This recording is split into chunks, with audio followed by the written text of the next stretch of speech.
Well, I'm Doug Wade, and this is my wife Terry Wade. And we're at Wade's Orchards here in Woolwine, Patrick County, Virginia.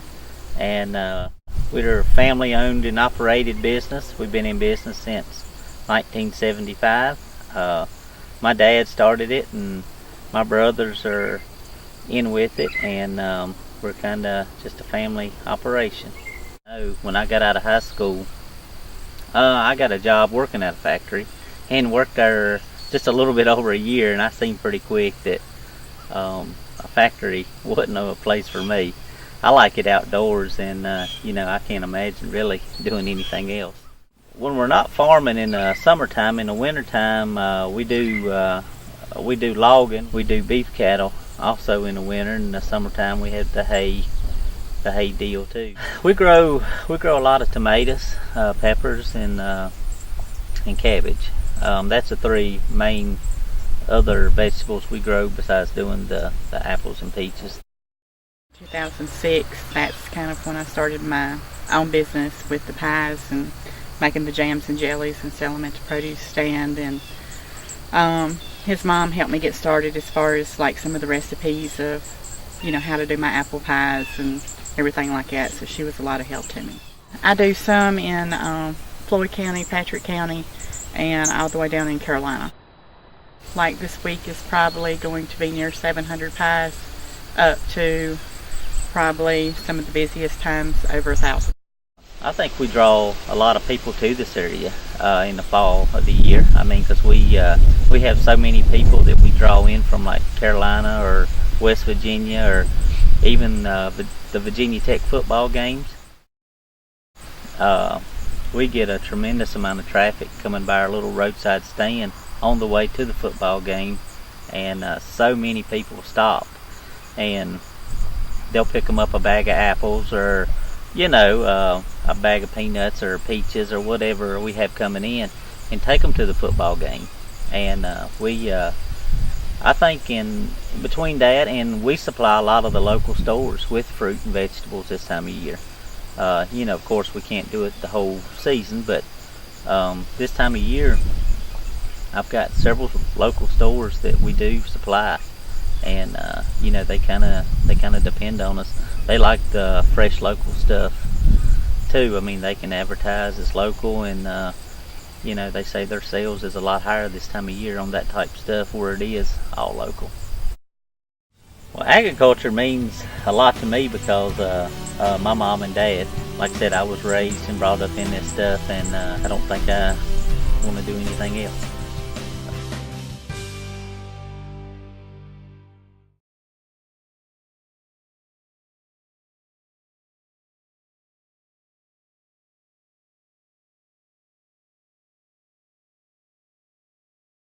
Okay, my name is Jay Noonkester, I'm Debbie Noonkester. and the name of our operation is Windy Hill Orchards. It's been in the family well over 100 years. Today we have apples, peaches, cherries, plums, blackberries, blueberries, grapes, raspberries, Figs probably in a couple of years. and figs. And figs. At the orchard here, we don't per se have figs. We do have them at the house, and we pick them and sell them. Here I've got some fig Young trees planted, trees. and they do have figs on them this year, but it'll be a couple of years before they get do good. Majority of our business comes from outside this state And outside this county. and outside this county. We have people from as far away as Florida coming through here on vacation. We have people come from Wilmington, North Carolina. We got people from Durham, North Carolina, that come for cherries, peaches, and apples every year. Well, they bring the money from outside the county into the county, spend it, and they might even spend it elsewhere too, at the stores, the local stores. We've got a vegetable farm, 2 or 3 of them in the area that they go buy their vegetables from. They're spending money here, we're spending it in our economy. A lot of times you have people coming from far away and they want fresh produce. So they pick specific times of the year to come, like right now, they can get fresh corn, they can get their peaches, they can, and they can get all this fresh stuff, fresh cabbage. So, and we can direct them to who's got what. So yeah, they come up specifically to make the rounds, because they're not going to get it at the local markets. Some people do, yeah. So we sell cider too, and we make the best raw cider in the world. I think so too. And it's because Debbie's got the palate. She's got the palate. She mixes her apples and she tries them out before she settles on what she's I going to just use. taste the apples and figure out what I want to use. And she's good at it. And she's got the palate for that. And we started making cider. We make cider vinegar. I dry apples. I make butters, out of some of the fruit. Jellies. And all this, I cut all the protein out, and just use the fruit and the juice. And the rot. And I cut the rot out, yeah. Same way with our cider. Yeah. We don't just go in there and dump apples in the No. cider press from crush them. We actually grate them, and if anything is wrong with that apple, we cut out the bad.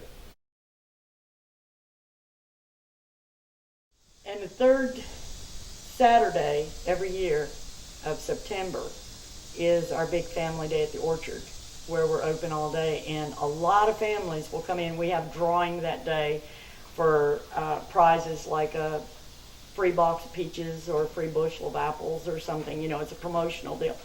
And we also have people like sometimes Mr. Bishop will be up here this year with his bird houses to sell on that day.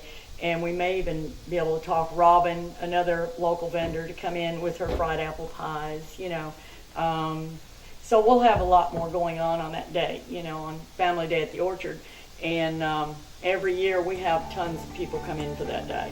You would not believe it. So Last year it was over 200 people. on that day, Jay's brother will give everybody wagon rides out there with his tractor. He'll haul them out the orchard and he'll pick them up and bring them back.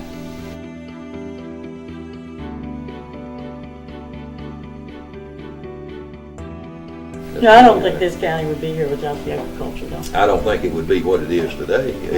It would be dependent on somebody else.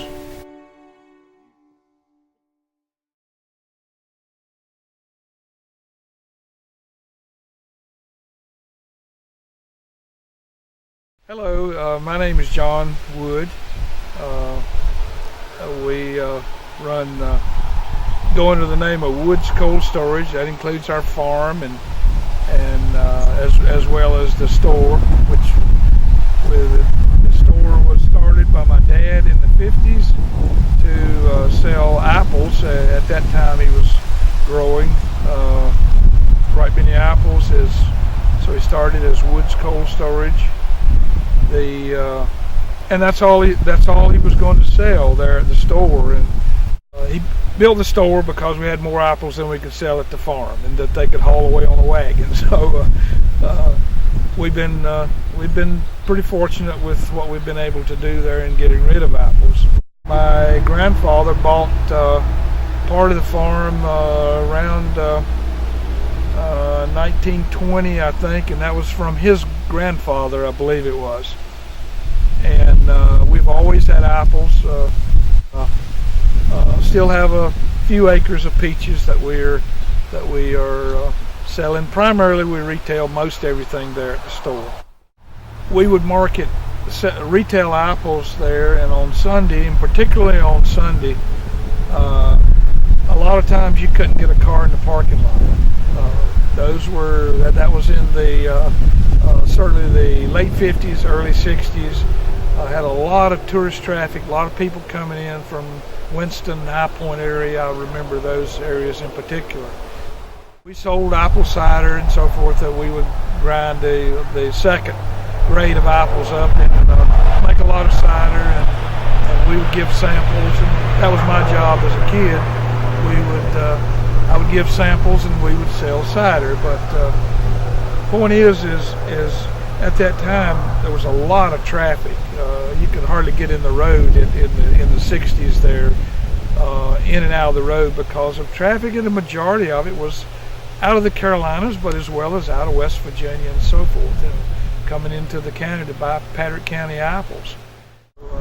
So what we do is important to the economy of the county, and this is just one thing that people come for.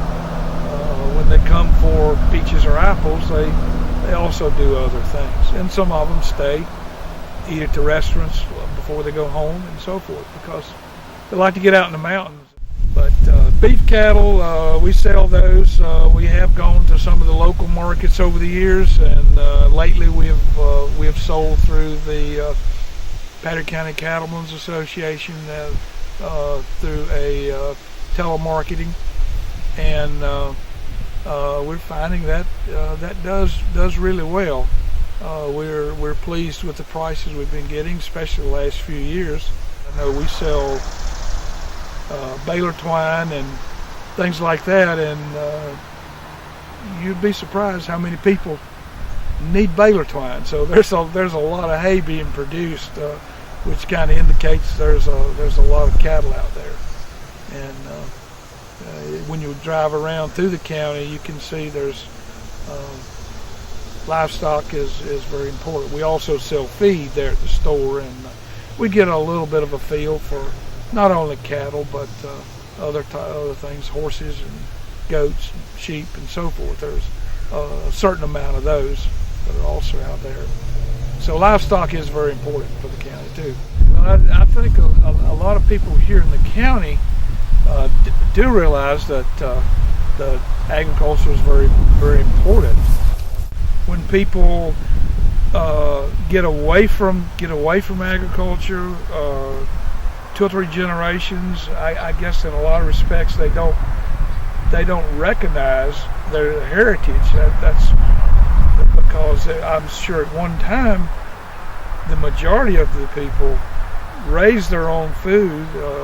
You almost had to many years ago, and we've gotten away from that, so that now a lot of people think, well, I need a pound of hamburger, I'll run to one of the big box stores and pick it up, not realizing what it went through to get there, and what the people who produced it went through, and what they had to do.